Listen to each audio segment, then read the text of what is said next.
5, 4, 3, 2, 1. What was that? Did we fart into space? No, I was inviting any moo cows in. Oh, okay. Fair enough then. I'm sure there's a few moo cows who'd like to come. Ladies and gentlemen, here we are at the Bent Miracles and Wonder Show. It's just going off on a Mobius string. Bent. Yes, so we've got to put that down for today because we don't want it bent. We don't want to look bent. Okay. All right. Well, people, here's Lorinda. Finally, you get to meet her, our housemate. Hello. She's getting ready to go camping, taking out the happy people. She just had her juice. She's putting her socks on. Yes. She's got her knapsack. True. You can see here in Australia, we're very outdoorsy types. We like to go camping. We've got backpacks and things. And, yeah. Anything else you'd like to add? I feel like I'm very historical for some reason. What do I want to add? Everyone should do something very pleasurable today. That could be the word of the day. You should do something pleasurable. And Lorinda is off to do her pleasurable thing. So goodbye, Lorinda. There she goes. Bye, everyone. So there you go. Have fun. Bye. Wow, you finally got to meet Lorinda. She's been like a bit of a secret squirrel, skirting around the edges of the program for quite a few weeks now. We haven't had an interview with her, have We haven't interviewed her. Maybe that's next week's interview, which would be fabulous for people. She works in drug and alcohol rehab, doing outdoor education business. She's a go-getting team leader. And so she works hard, goes hard all day, trains hard, is putting on a site-specific installation performance next weekend as well. Okay.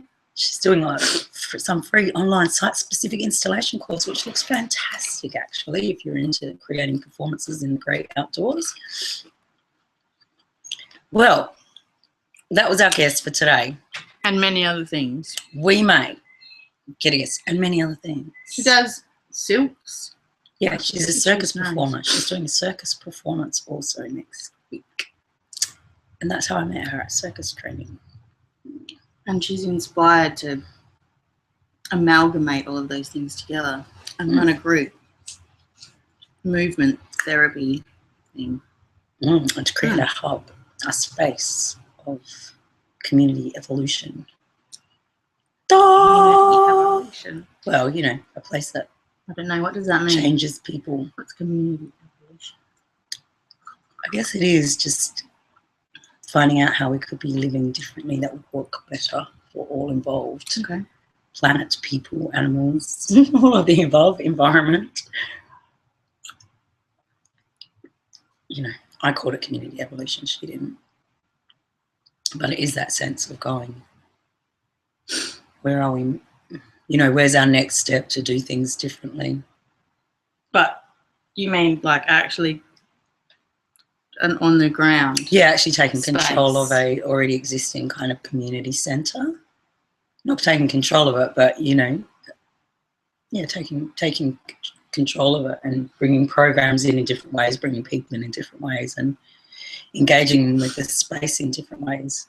I think it's a bit of a theme too at the moment because I notice we have a program here where the council, you know, has lots of free outdoor active and healthy activities, and they've traditionally been very, you know, like Tai Chi or yoga or, you know, paddleboarding or whatever, like classes.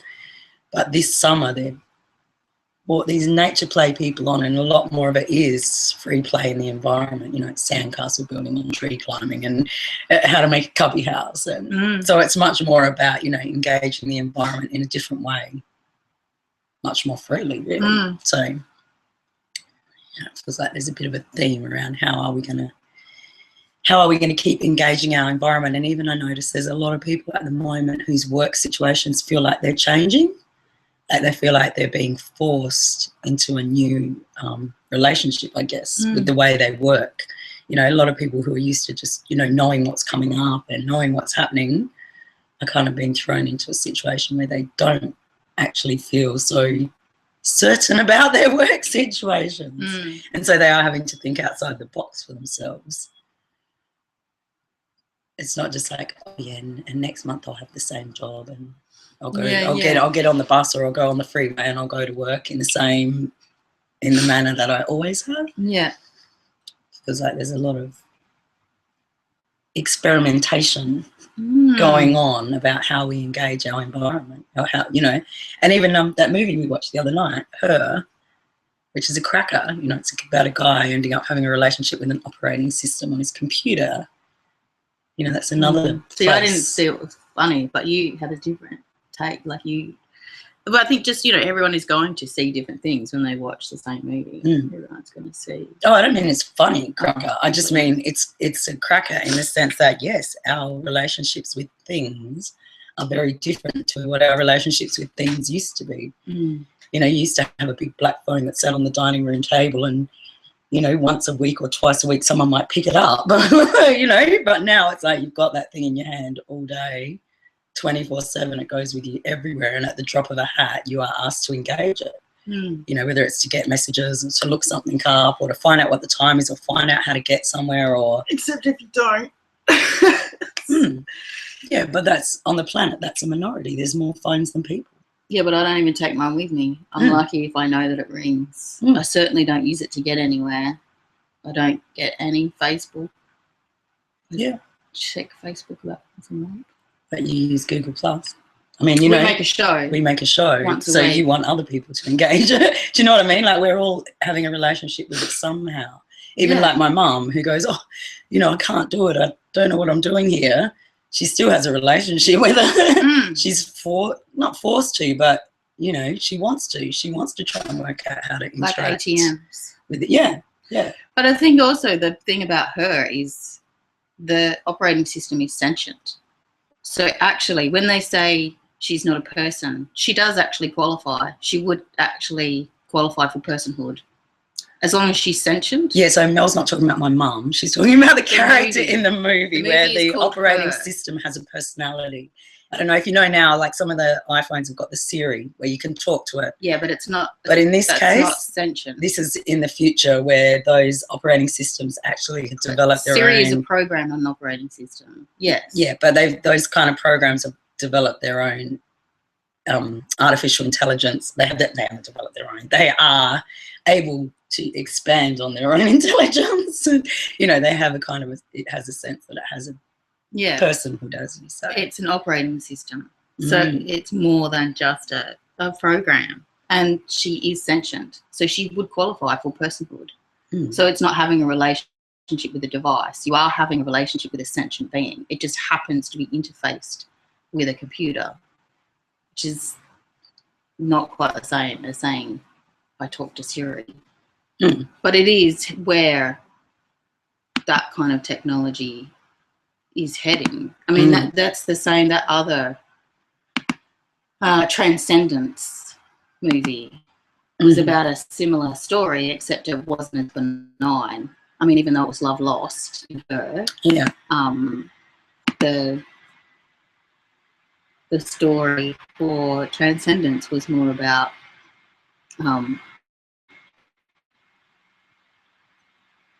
you know, how that gets dangerous, and that was more. It wasn't a program designed. It was an organic being uploaded into an operating system as an operating system to become a data-oriented being. So it is a little bit different, but you know, same principle of persons not necessarily having to be organic.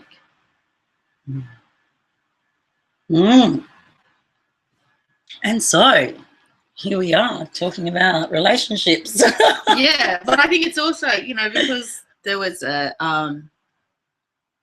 lady that tagged Louise's attention asking about empathy, about the nature of being an empath, and it does take me back to that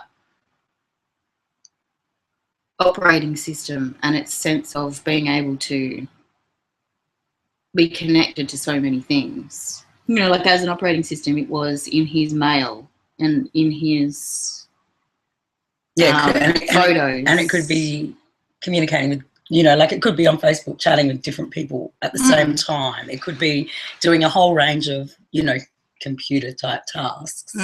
It could be sorting his mail, telling him there's something going on, talking to him about composing a song for him, helping him write lyrics for his ukulele song, Had a list of the, it could be doing many tasks at once.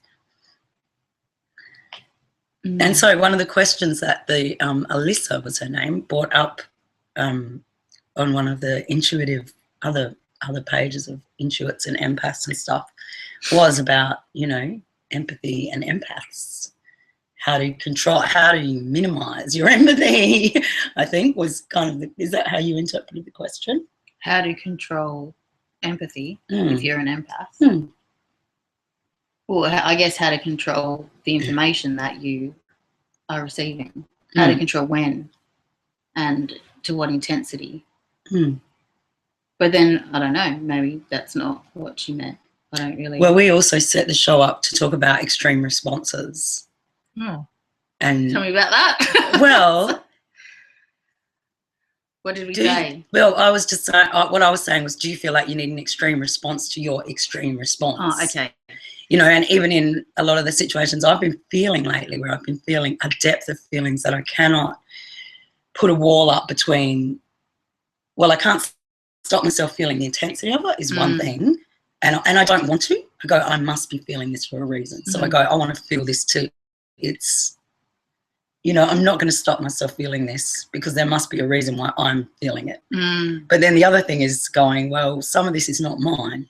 Some of this is planetary. Some of this is someone else I'm connected to very strongly at the moment. Some of this is definitely mine.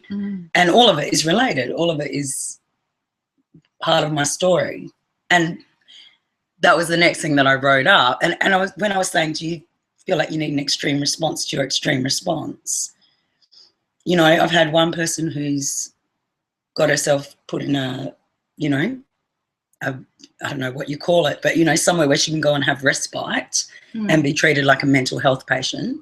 And she's sleeping 18 hours a day, and she's left her family and her busy. She's one of these people who's doing everything and is busy all the time and can't work out why she can't sleep, and has been, the only way she's been able to enable herself to wind back and sleep is to take herself out and put herself in a situation where they will help her sleep. So now she's sleeping a lot. And everyone's kind of like, oh, she's sleeping. I think you've kind of touched on that before, where people go, oh, I'm so anxious, but you're doing 24 jobs. Yeah. No, well, people come to me and they say, oh, I think there's something wrong with me. I have, I'm anxious and I'm tired and I don't have, the energy or whatever it is. And then I say, what's going on? And they say, well, I get up at 4 and I go for a run, and then I get the kids ready for school, and then I go to work, and then I do something after school, and then on the weekends I do this. And it's like, do you think maybe you're anxious, or do you think it's just a normal reaction that your body's just saying, many tasks. Yeah. This is how we react. We do this, and then this happens. Yeah, and so I guess that's the thing about the extreme response to the extreme response. And I know that someone on that Intuits page as well was saying, does anyone else have a problem with binge eating or overeating? And, for me, that is kind of an extreme response to an extreme response.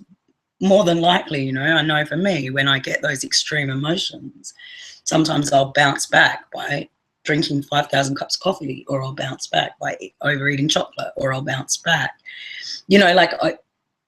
I feel like I need an extreme response to my other extreme responses. It's like, oh my God, I've just had so much emotion flowing through me. Maybe if I eat 5 packets of chocolate, because they put it on special at the IGA, I'll feel better. But it feels like, whether it's taking yourself to the loony bin or whatever you want to call it, taking yourself out, or I don't know, it just feels like there's a lot of extreme responses going on, and people are going, I need an extreme response to balance that. But sometimes, like the overeating for empaths, sometimes like there's other stuff going on. So you can eat when you're floating and it grounds you. So there is a sense that food for people who are picking stuff up and having experiences that feel like floating, will eat to ground themselves. And they can also, because this life force is kind of, you know, out here, you'll find that a lot of people who sense what's going on around them will fill up this space, because the nakedness of this life force space sometimes is too much to bear. Like, it feels like too much to bear. So people will eat until they get full, because it also uses all that energy. If you have a lot of energy, whether it's creative or sexual or psychic, you want to use it. And one of the ways you can use it is to eat food, because then your body's busy digesting that food, and then you can settle that energy level. So there's lots of other ways of kind of understanding if it looks like you're eating. And sometimes it's cyclic. You know, maybe you are preparing, like your psyche knows that you're about to go into a place where, you know, you need to have a bit of padding. And so for a month you'll eat, and then you go into a stage of very minimal food, like we did when we went to Gramercy. It was really difficult to consume food. So chances are, before we went there, not that I took any notice, but chances are before we went there, we were hungry. So we knew we were going into a space where we weren't going to consume. We were going to be busy doing other things. So sometimes it is the wisdom of what's occurring in that cycle.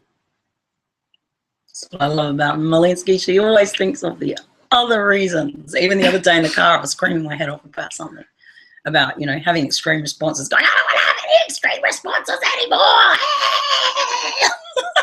And Mel's going, and I'm going, it's because of this, it's because of that, it's because, she's just going, yeah, and it's because there's a storm coming, it's because you're premenstrual, and it's because of this, it's because of that, and like gave me 5,000 reasons that I could pin on it. Yeah. Which you know, really does bring you back to that idea that, you know, a lot of it is about story too. Like, you can make yourself feel anything, you can make yourself have any experience with it. You know, you can tell yourself any story about your eating or about your extreme reactions, or, you know, you can tell yourself any story you like. But the other question I wrote on the thing was, you know, is your story just giving you an excuse to stay right where you are, sort of thing, like to stay stuck in a particular feeling that you're very accustomed to. So like, if I'm very accustomed to feeling like I can't change, or feeling like, you know, life sucks on me, then that's a kind of a feeling that I've very much got used to in my life. And it's very safe for me to be there, and it is serving me in some way. So, you know, I'll keep telling stories that keep me in that little safe space. So I know that's been a big thing for me this week, just going, you know, the truth will be the story I tell myself. And if I keep telling myself stories where the outcome is Louise sucks, I'll be feeling like I'm flat out on the bed and I can't move. And on the other, like in the car, being the other person, it's also, there's lots, like I said, you know, we can drop into session, but we're not going to do that. Like, I was, you know, very strongly guided not to do that. There was a reason for us not to do that. So I can, you know, I can sit and be with you, but I can't. And I knew that there was a reason. And then you went to see a powerful healer that we know, and you had another experience of the story of what's happening for you. And I don't think that would have occurred if I jumped in and tried to be something that wasn't intuitively guided. And that's very difficult for empaths, to be with someone that you care about as they're having an experience and follow what you're being told to do or say, when that person, like, you can feel that they're in distress, you can feel what's going on, you can feel some other way, and you could easily sit there with them and take them into a place where it was no longer distressing, but you are being told that's not for you to do, that's not your job. Being able to stay in your purpose in those situations, I mean, you have to have full faith that that's true, that what you're being told is necessary. And you may not get confirmation. You may not get a person going, oh, actually, I went to someone and they, you know, we had this experience and I understand something else is going on. You may not get that. You may just have to walk around going, I don't know why, but I know I have to trust it. And I'll, you know, and that's my way of loving that person that I care about. I can't give in to that sense of I want to comfort them because I care, because it's still with you. It's not like that part of you disappears, but you know that that's not, that's going to interfere more than anything. It's going to make it harder for stuff to play out. You don't empower that other person, and you certainly don't honour yourself if you ignore those messages.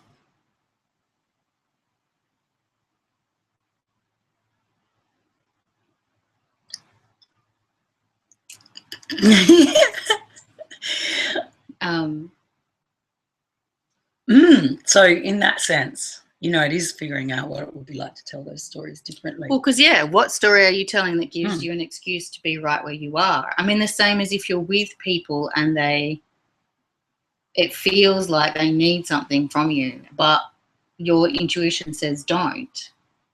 I mean, you can stay right where you are by giving in to what you think they need and not following your intuition. Well, that can't be right because they must need me to do this. They're asking me for it. They must need me to do that. And this very much links into the 10 commitments. Mel and I are writing a little ebook about commitments that we make to ourselves. And, you know, that sense that who I am. Blow your mind special. Blow your mind special. It's blow my mind. It's blow my mind. Out of kingdom come. Now, but, and. That's a lot of joining words, wasn't it? My prep teachers would be very happy with me. Yeah, just that sense of who I am makes a difference. We were talking, I was reading that one last night, editing it, looking at it, and, you know, I think that's a really, for most of us, that sense of who I am makes a difference. When we first start looking at it from a new place, we find it really challenging because that's why we're all rushing around trying to do everything and trying to sort everything out and trying to fix everything and trying to make everything go right, trying to make sure everyone feels connected to us and trying to figure out, you know, even trying to figure out who we are as empaths or as whatever our role is to play. You know, how's that going to play out? What does it look like? Why is it like that for me? You know, we're just constantly hounding ourselves to try and work it out, who I am, so that we can figure out how we will be making a difference, what we need to do to make a difference. And that's where a lot of us are in total spin, because instead of just being in the moment and being with the feeling, we're jumping all over the place, in and out of time, you know, backwards, forwards, freaking into other people's minds, into other people's realities, into other way, you know, checking in with Mel and holding it up against what Mel does and Like, it doesn't give us a chance anywhere to sit in our experience and have it and just be ourselves and recognize where we're making a difference anyway, it's not even how we be, because it's not even about actively doing anything. So I really love... Because it's who I am makes a difference, not what I do makes a difference. Who I am, and that's the and I not am. even how I be. Not even how I be in the world, like that sense of I'm going to sit here and have an intention to manifest something. Because I noticed on the insurance thing this morning, someone else had written something about... I'll find it actually, because it was something about manifest. Yeah, keep going anyway. I'm just going to find it while we're talking. No, I just said that I am, which is not the I will or I do or I affect or I change or whatever.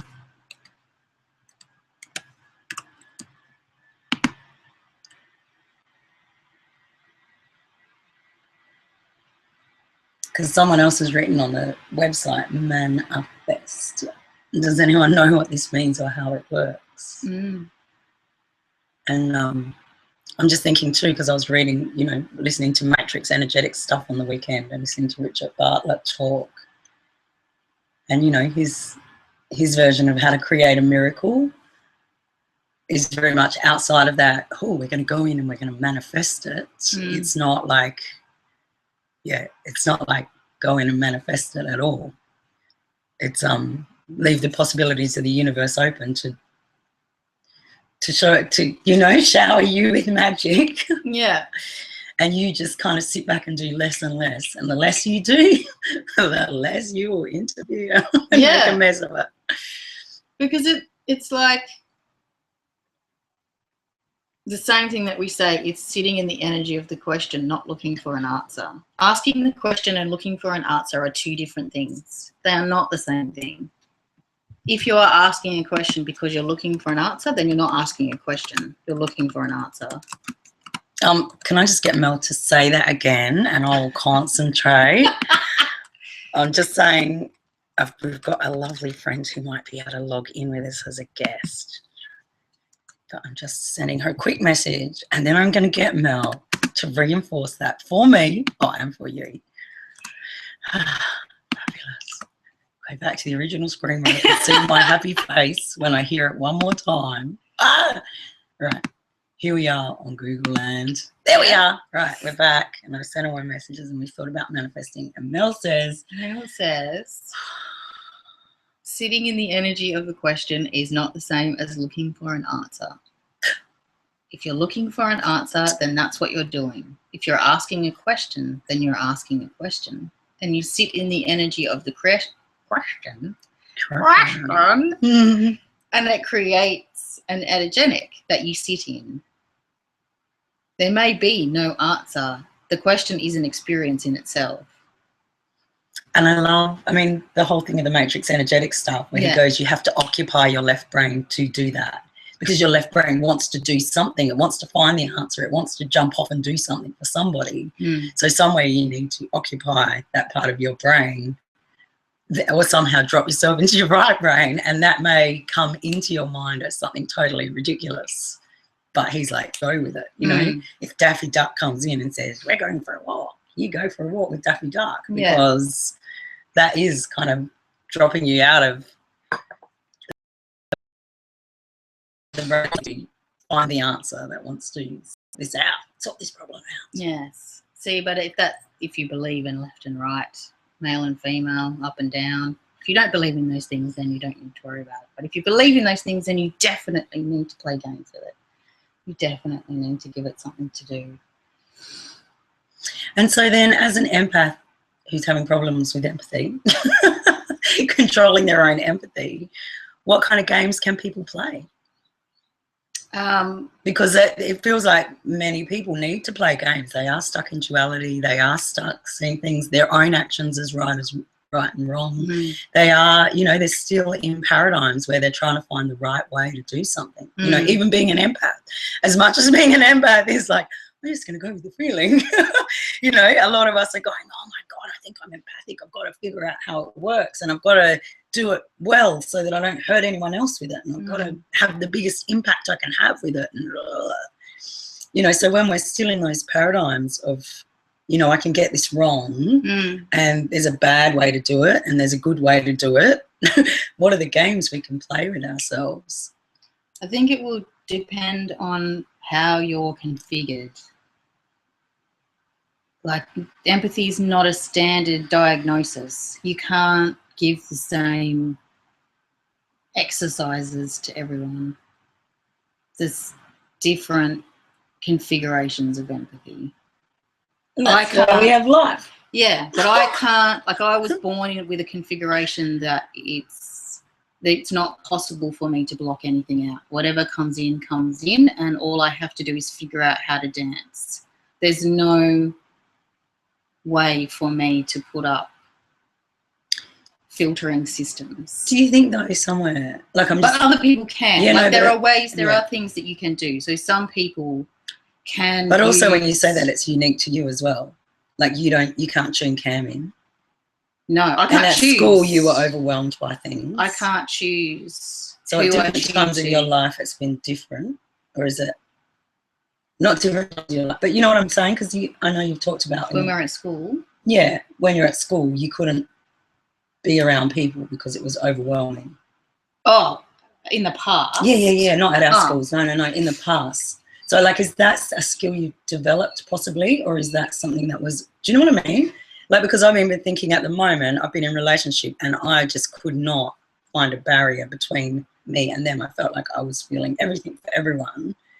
And I would look at Mel and go, well, she's able to, you know, not feel her partner. Maybe I'm not meant to feel them. I'm like, well, I'm feeling them, you know? So That's is it just a matter of learning something? No, that's not something I do. I don't. That's something about Cam and I are meant to be connected. Therefore, he is the one person on the planet that I can't feel. Because my relationship is meant to be designed around that, as well as all the other stuff that happens between us. And I think that's what I'm getting at. Like, Mel's relationship is unique to her. Whatever she says that comes out of her mouth about her relationship. Like, as empaths, I think we tend to tune into other people's stuff all the time. And that does sometimes predispose us to going, how is that like my, you know, which part of that's mine, or how much of that do I feel like they feel, or why am I tuned into that? I mean, but then that's just me, and that's just the story I'm telling myself as well. I guess. So when I was in infant school, primary school, year 2, what's that? That's primary school, infant school. In year 2, being around other people was like, especially out of school, because I didn't have that when I was at home. I was pretty much left to my own devices. I wasn't around other people. I didn't have any relationships with my parents, you know, kind of like there all the time. So I was able to be in the sensory world without having human beings and all their worlds in my perception. And then when I went to school, see, I don't think the first couple of years really mattered. I remember Clovelly, that was the first preschool I went to. And I was so hungry for information. I don't remember, I mean, I didn't interact with other kids, but I don't remember it being loud. I think it started to get loud in year 2.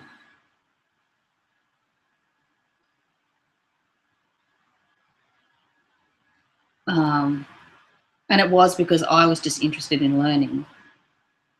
And the other kids had all these other things going on. Like, we didn't have TV and they were talking about TV, and like, I just didn't do any of the things that they did. And when they were near me, I could see what was going on for them even more intense when I was a teenager.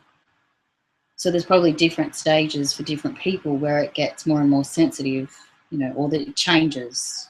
What doors are open change. And so in my teen years, that intensity got to nightmares, abuse, fears, all of that kind of information. And I wouldn't just see it, I would be the person in the situation. So the intensity, and I didn't know, like, I just thought I was going insane. I didn't realise that they weren't my memories. I thought they were my memories that had just surfaced. So I think it will depend on what kind of empathy you have, how it manifests, because for different people it's going to come all of a sudden. For some people it's coming in stages. And it depends what you're tuned to. You know, because really that's not what I'm tuned to. The only thing I'm tuned to is what's amazing about people, what they can't see that's amazing in themselves, what's already going on for them, because that's part of my job. So whatever was happening when I was a teenager,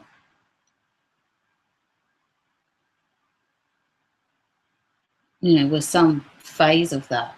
But I've never really sat down and tried to figure it out. It was just what was happening. But again, it was another situation like the non-interventionist parents that allowed me to explore something and figure it out for myself, because I've never had anyone come in and say, oh, this is what's going on for you. I've had to figure it out on my own. So that whole teenage experience was, that intensity was important. I had to, that was the best way for me to learn how to take responsibility,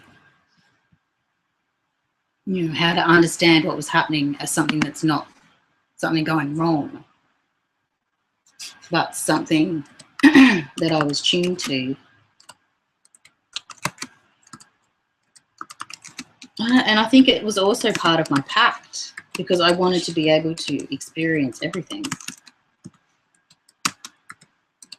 And I didn't distinguish between pleasure and torture.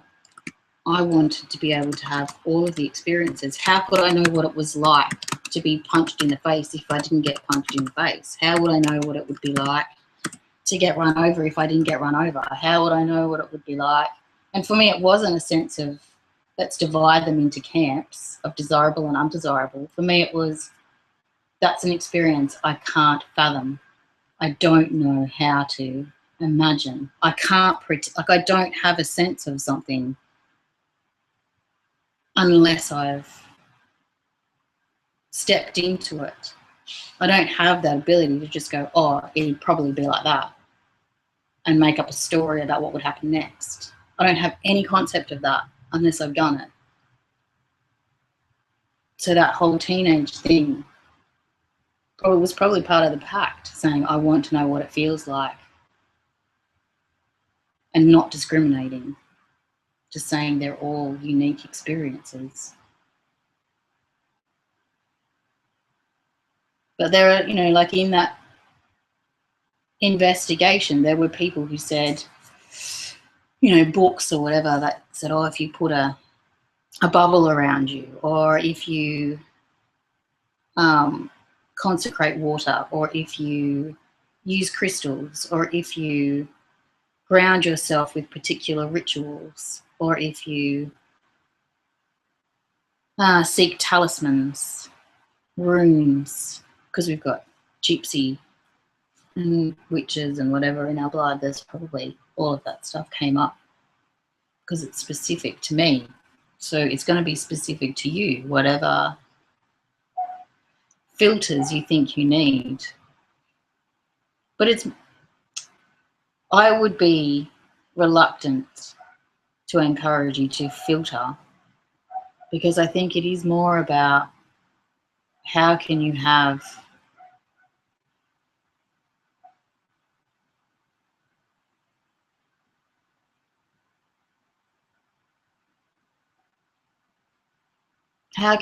this experience as important?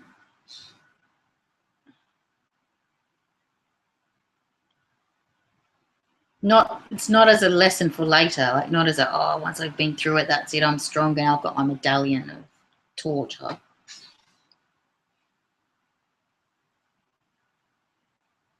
don't know, I just think the idea of boundaries are,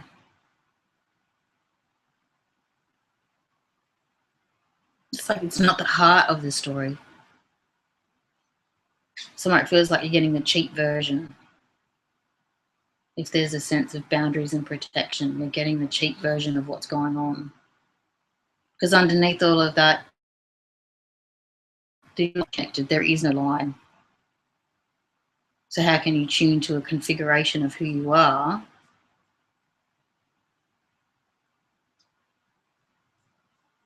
and I would say that isn't so overwhelmed? But even in that, I mean, what if you're meant to have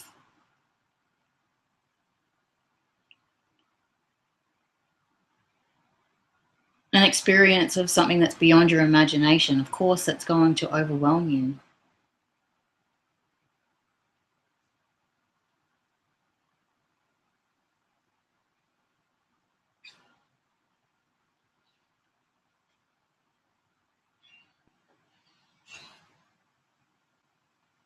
But then the other part of that is go with your intuition. If your intuition says seek counsel, if your intuition says seek ritual,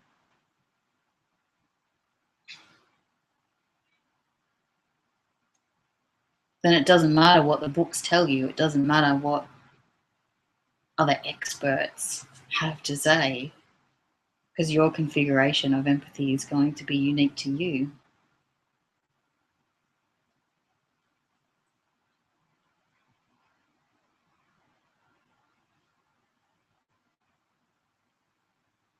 But I'm thinking those guided meditations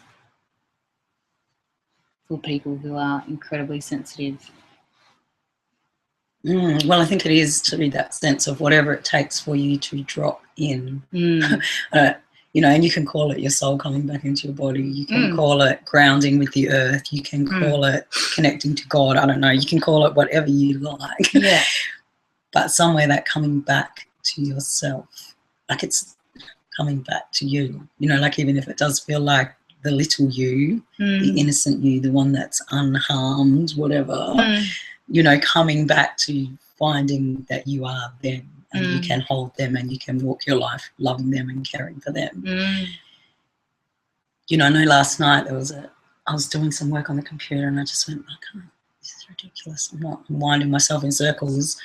And I went for a walk down the beach and I just had, you know, I encountered a crab, and then on the way home there was a jumping cricket at the front door that I had to let out the house. It was jumping all around. We had a little dance in the doorway.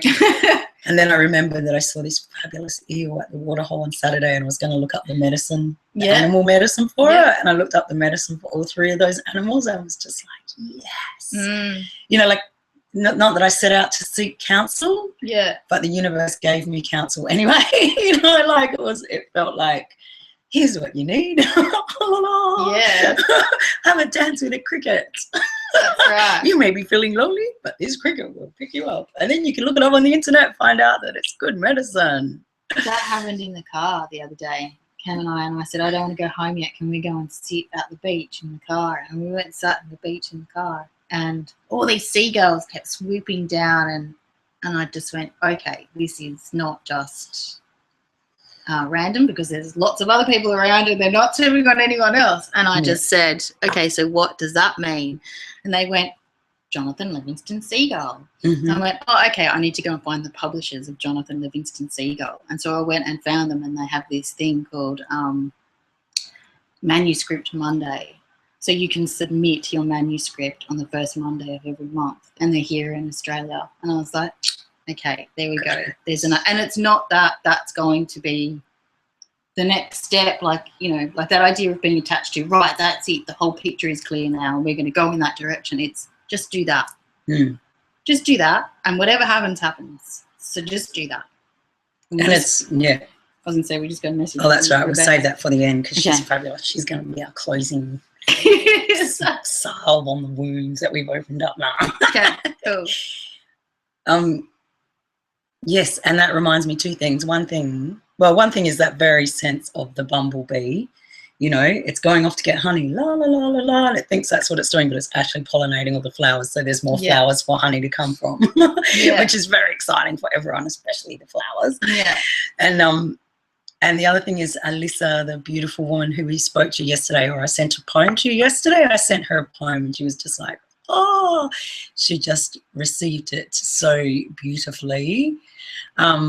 With her goosebumps and all, and we're looking at her little smiling face right now. So Alyssa, when you listen to this, yes, big love to you. But also the original question that she asked was wondering, she wanted a little reading from an empath, but then she was also asking, looking for a great book on controlling empathy for empaths. And Mel said, did you tell her about my book? And I went, nah, I didn't tell her that. No, I said, watch the show. And then Mel can tell you about her book. So there's another one that I'm working on, apart from the How to Be Medicine. Well, there's a few. But specifically for empaths is sensitive to life. And it's about the idea that even being labelled sensitive kind of takes you out of the empowerment of what's happening, like the natural essence, that this is how you were configured. This is not a faulty configuration of who you are. This is actually who you are. So the idea of saying you are sensitive is like, actually, you're just exactly what you need to be. And so the book will be about how to know empathy when all of the psychodynamic theories and a lot of the New Age philosophies are telling you that if you feel something, if you are less than equanimous. Equanimous, which means without craving and aversion. I like it when Louise talks about Craving and aversion. I am equanimous. So yeah, a lot of that New Age philosophy is talking about if you are not equanimous, then you need to get back into a space where you are in the flow, and you will know you are in the flow when you are unaffected, when you can feel high as a kite and be on automatic pilot and all of those other things. For an empath, your job is different. Your job actually requires you to feel. For me, barometric pressure, all kinds of things going on. And which is ironic. I just wanted to add in there, like, not to take out any of the New Age stuff or go in Kaji and Vipassana or whatever, because there is a sense, even as an empath, when I'd shut down a lot of things, I needed to come, and it's not, you know, it is come back to yourself. And, you know, the more static we put over that, whether it's binge eating or whether it's taking drugs or drinking or going after sexual pleasures or whatever it is, you know, all the things that a lot of those philosophies like Buddhism talk about as the moral foundation, you know, like don't take drugs, don't, you know, all of the religions have those moral foundations, which are there because those things do. They shake you around. There's no doubt. They open you up to other things that, I don't know, there is something about all those theories and philosophies and New Age things. There's a place. If you are drawn to them, you are drawn to them for a reason. There is something in there for you to experience. So I don't know. No, I'm not it's just, taking no, I'm not. Some people listen to the guru or the person they've come to for an answer, and they hear something and they latch on, and it's like, oh, maybe I shouldn't be doing that meditating then. Maybe I should be sitting in the car screaming. It's like, no, don't go and sit in the car and scream. Keep doing whatever you're doing. Unless you come to an understanding of what that story is doing for you. Like, somewhere it's about your story, not our story as well. Like, but I'm just saying that if you're an empath, there's not a lot of room for you to discover that uniqueness within those models, psychodynamic theories, and New Age philosophies that require you to be equanimous. There is no room to move, to explore your empathy.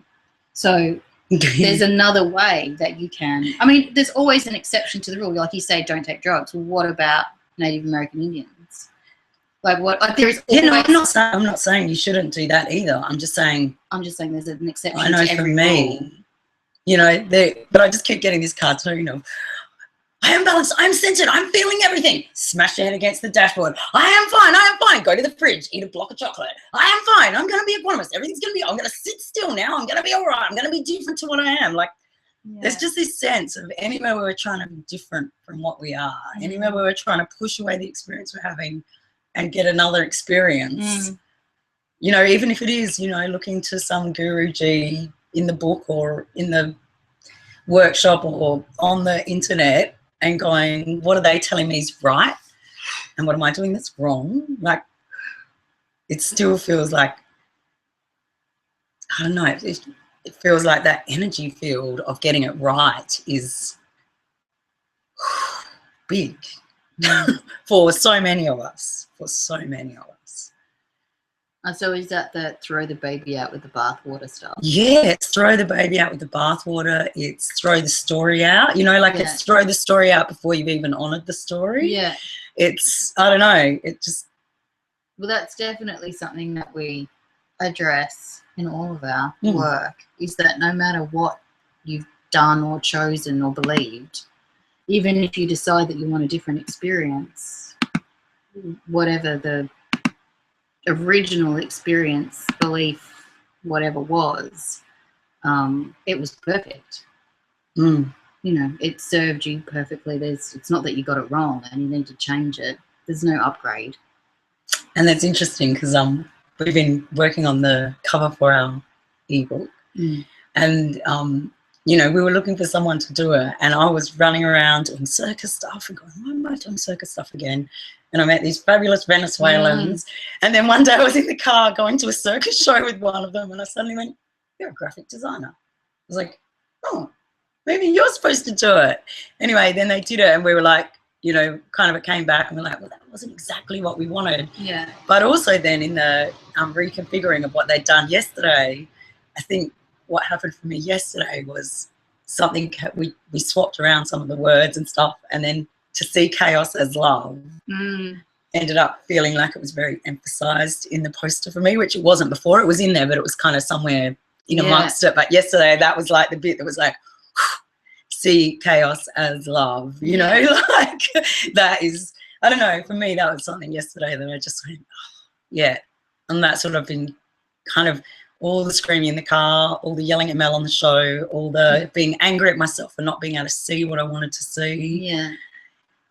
You know, it's like not being able to just sit in the question of it and not care if the answer doesn't come. I don't know, it's something about being able to see that chaos as love. And even if you're sitting there in the question, you don't feel like you're getting the answer, you know, the question is the answer. It's almost like the question is the answer. You don't need, there's nothing kind of more that needs to happen in your moment. Like, even if it feels like you're on the verge of strangling your kids, or you feel like you're on the verge of, I don't know, doing something that's going to tip you over a line. I don't know, because at any point you can stop. At any point you can go, all right, I know this situation isn't caring for me. Like, I don't know. It's about significance. And which comes back to the story you tell will be true. Where is your significance in this story? What is the story you're telling yourself? Like in the car when I'm cranky and screaming, I'm telling myself, I can't change. This cannot change.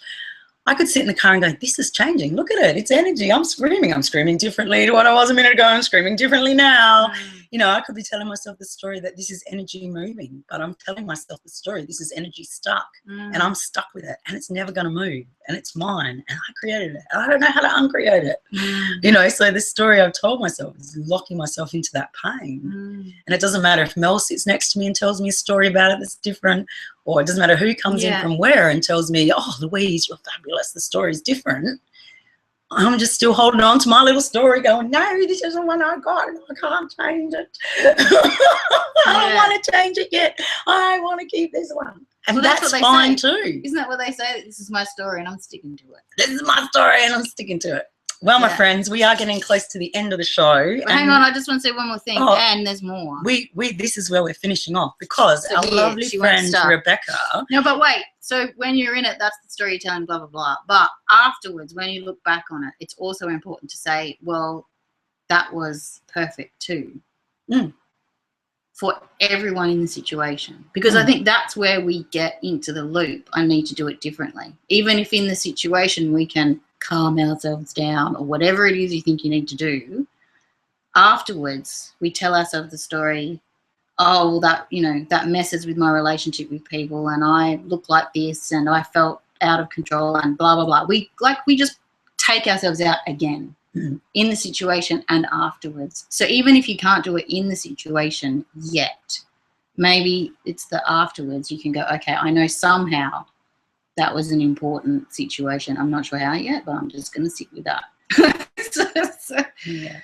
So Miss Becca, go. Oh, and also I just want to thank Alicia. I want to thank Alyssa for being a real prompt for us today. And I want to thank the Empaths, Intuits and Highly Sensitive People's Facebook page, because we really enjoyed engaging people through their website this week. It's been fabulous to meet some people. Meet some peeps. And Miss Rebecca Truly Stewart has been sitting on the side of the road on her way back from work, and many of you already know Beck. She's our amazing physio friend who we went to Gramercy Mansion with a year. Occupational therapist, craniosacral, amazing experience giver. giver, receiver, sharer. And this is what she's written. When I get frustrated with someone, I place my hand softly over my heart space and think some lovely aspect that resides in them. Like, that is the one who teaches me patience, or she is the one with the beautiful auburn hair. And I hold that countenance of them that I create for several moments, and it helps diffuse frustration into love. It's kind of like let's pretend or act as if, and soon it is that way. My feel space is lightened and brightened, and my sympathetic nervous system is soothed by enhancing my parasympathetic nervous system. Love flows like an everlasting undercurrent of acceptance for myself and the other.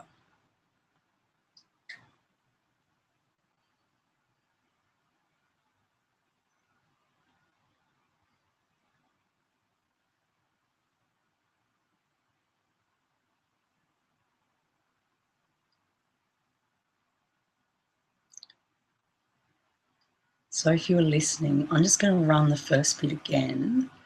And if you have a situation in your life, and it may be a person, but it may also be, if it is that overeating thing, if it is that situation, that environment where you don't feel, you don't feel like you're gelling with it at the moment, or it feels like it's out of whack, you can put that in there as well. And sometimes it's not cognitive. When I sit there and listen, my body just goes into that Bowen pulse. So my body is doing its own memory shift or whatever it is. I don't have to actually think about anything. So even if you don't have something, it can still. Yeah. And I think the other thing to say also is if you feel like you have been spinning, if you feel like you have been out on a long leash kind of thing, and there is some part of you that goes, I do need a tool to come back in, bring my soul home, whatever you want to call it, this is a great opportunity just to love up yourself and let yourself be fully in this moment, fully connected to all the beings, to everything, and to have an experience of that without the overwhelm, I guess. Like to feel just read the thing. It's there. Yes. When I get frustrated with someone, I place my hand softly over my heart space and think some lovely aspect that resides in them. Like that is the one who teaches me patience, or she's the one with the beautiful auburn hair. And I hold that countenance of them that I create for several moments, and it helps diffuse frustration into love.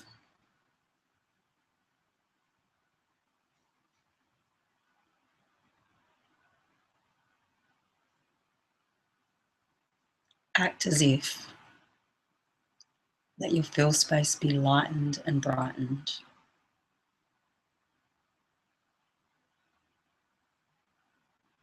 Let this love flow like an everlasting undercurrent of acceptance for yourself and others.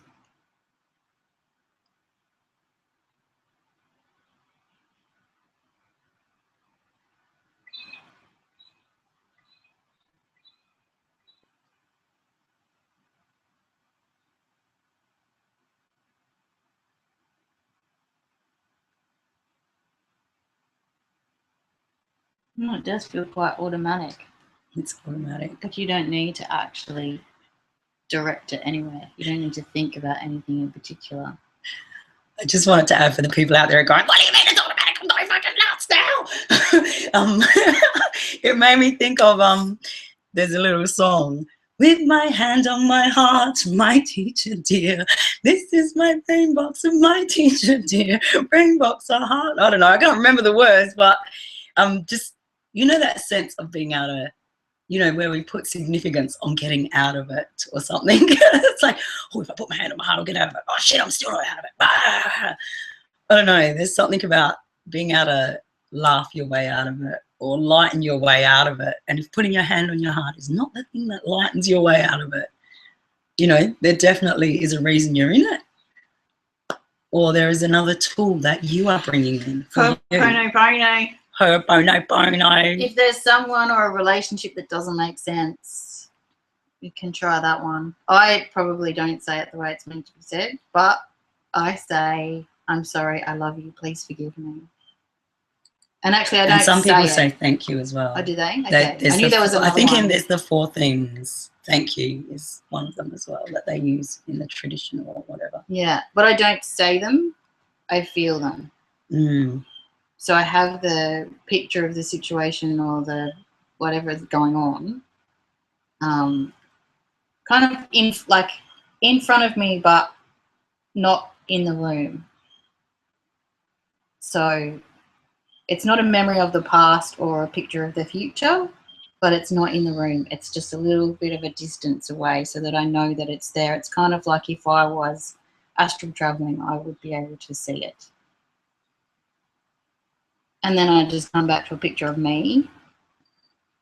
And I have that picture there, but I'm not thinking about that. I just have the picture there. And then I feel, I'm sorry, I love you, please forgive me. And it's more about being that point of oneness where you are connected to everything. And that picture is part of that everything. And whatever's going on in your experience of that picture kind of dissolves. You know, like that, I was thinking about that. I know we're at the end of the show, but over the show, can I say one more thing? So as many more things as you like. We got plenty more time, people. I'm going to type a thank you to Rebecca Walsh. Thank you. Thank you. I was thinking the other day about this idea of, you know, the up-leveling. Like it's about, there's a lot of conversation about, well, you need to get to a higher point in order to have a perspective of what's going on, because otherwise you're stuck in it. The way that it happens for me is it's like the world is expansive and not flat, but just say, let's say for this story, it's flat. And when things start to be excited, they start to get higher.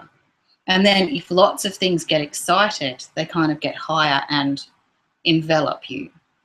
And then when you're able to come back to what's going on, all of that stuff expands and falls down again. And that energetic is, I mean, it's not calm, but it's expansive. It feels like it's all playing out, but you're able to see what's going on. So rather than all the things going on around me and me building a tower so that I can see what's going on, it's like I come back to what's happening and everything, all the energy. I don't know, it just has a different relationship with itself. And you can see for a lot further. So if it gets confusing because we keep saying there's no higher, there's no better, there's no whatever, I think, you know, maybe that visual can help it be about where you can feel what's going on and then everything just kind of collapses. Can you feel it? Can you feel it? Can you feel it? I hope so. It's time for some movement, people. Yeah. And the main calendar portal says, honor your ancestors and your children. It's talking about the past calling and the past calling with you know, wisdom, shared wisdom, and the future kind of coming in from a place of letting us know there's things we can do now that will affect, that will. And they had a beautiful one the other day about life being this Mobius strip. And I just want to acknowledge the work of Richard Bartlett again, the Matrix Energetic Sky, because when Mel was talking about the thing being out there and the thing being here, I was thinking about his magical 2-point business as well. Oh, okay. And the sense that, you know, the past and the future are on this Mobius strip with the present, and there's no, you know, there's no separating them out. You know, it makes me think of Aboriginal dream time. You know, we're in it, we're right in the whole thick of it. And yeah, and you all know what that means. We feel things from the various different spheres of the universes. But it's like that Gestalt thing, like whatever comes to the surface, even if it looks like a memory, is about now. Yes. Yeah. Yeah. Sadhu, sadhu, sadhu. Do more of that. Oh, sadhu, sadhu, sadhu. Which means, I don't know what it means. It means thanks a lot, all you enlightened beings out there. Fabulous. All the teachers, all the healers, all the lovers of life. Lovers of life. Thanks for joining us. We love being in your presence. And yeah, we're just here to let you know you're having the perfect present. La, la. And we'd love to hear more about your perfect present, however it's playing out with you. The Miracles and Wonders Facebook page, you can communicate with us. We'd love you to like that. And if you've got any stuff going on that you feel like, oh, I would love to hear what other people do in those situations, or how they handle or tackle things. And you can have a conversation on the show. Yeah, we'd love to have some fabulous guests. Hook up. Hook up, as they say. Do they use that? Actually, some of my clients say, let's hook up. And then they go, hee, hee, hee, hee. Fabulous. Only because, I don't know, one particular session I was having with some guy who's like, oh, lamenting love. And I was going, oh, I'm in love, I'm happy, I love love. And he was going, oh, love, it sucks. And then the next week, or the next day or something, you know, like it was in a very short period of time, he's like running around his office going, I'm in love, I'm in love, I'm in love, I found a friend, oh. And he was so excited. Yeah. But the other woman said his entire appearance had changed. He'd like, you know, he'd actually, it felt like he fell in love with the world. Yeah, well, like he fell in love with himself, Yeah, really. yeah. It wasn't about what it looks like on the outside. Yeah, it was yeah. about what he could let himself have for him, you know, how much he could be loving to himself. But that, you know, then obviously immediately reflected in the world going, woo, people love you.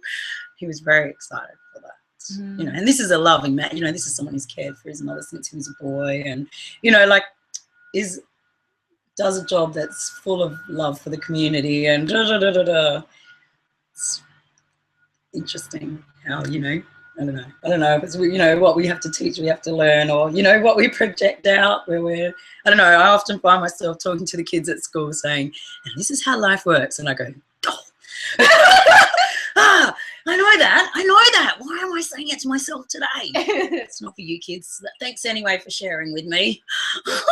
And they're all going, yeah, Louise, we know when you're going to get with the program. Anyway, get with your own program. That's all I got to say. Yeah, definitely. Get with the program. And guess what? The computer's about to run out of charge. Hopefully you've dropped some charge today and you're off into the world.